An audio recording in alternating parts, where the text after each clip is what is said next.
اعلیٰ حضرت کے زمانے میں سائنسدانوں نے کہا زمین گھومتی ہے.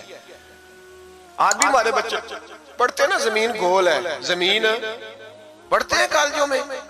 اعلیٰ حضرت فرمانے لگے پاگلو، جب نبی پاک صلی اللہ علیہ وسلم کا فرمان موجود ہے کہ جب اللہ نے زمین کو پیدا کیا تو یہ کانپنے لگی. رب کریم نے پہاڑ بطور میخے بنا کے اس میں لگا دیے، پہاڑ بطور میخوں کے قلعے بنا کے لگائے.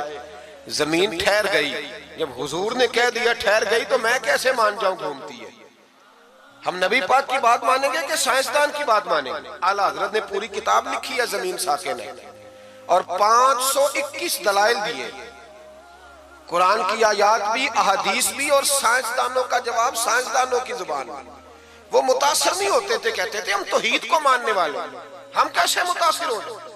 پھر سائنسدانوں نے کہا اعلیٰ حضرت کے زمانے میں کہ کشش ثقل ہے. سمجھا تو پا رہا ہوں نا میں آپ کو اپنی باتیں.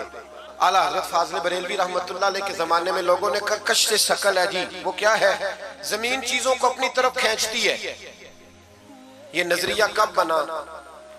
ایک سائنسدان نہ بیٹھا تھا درخت کے نیچے، تو اس نے دیکھا کہ سیب گرا ہے تو وہ بھی زمین پہ آیا ہے، امرود ٹوٹا ہے تو وہ بھی زمین پہ آیا ہے، انار ٹوٹا ہے تو وہ بھی زمین پہ آیا ہے. تو کہنے لگا زمین میں کشش ہے، ہر شے کو کھینچتی ہے، اور کشش ثقل کا نظریہ بن گیا. اعلیٰ حضرت رحمت اللہ علیہ تک جب بات پہنچی تو آپ فرمانے لگے سائنسدان پاگل ہو گئے. سائنسدانوں کی جو اچھی بات ہوگی وہ مانی جائے گی، لیکن جو بات درست نہیں ہوگی وہ تسلیم نہیں کی جائے گی.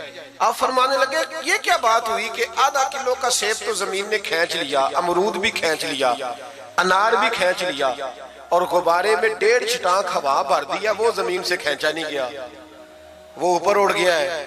فرمانے لگے یہ کیسا کشش ثقل ہے؟ 1.5 چھٹانک ہوا ہوتی ہے نا غبارے میں، وہ زمین سے کھینچا. اعلیٰ حضرت فرمانے لگے اصل کشش ثقل نہیں، اصل بات یہ ہے کہ ہر چیز اپنی اصل کی طرف لوٹ جاتی ہے، ہر چیز اپنی اصل کی طرف. فرمانے لگے ہوا کی اصل اوپر ہے تو غبارہ اسے اوپر لے گیا. انار، سیب، امرود زمین سے پیدا ہوئے تھے تو واپس زمین پہ آ گئے.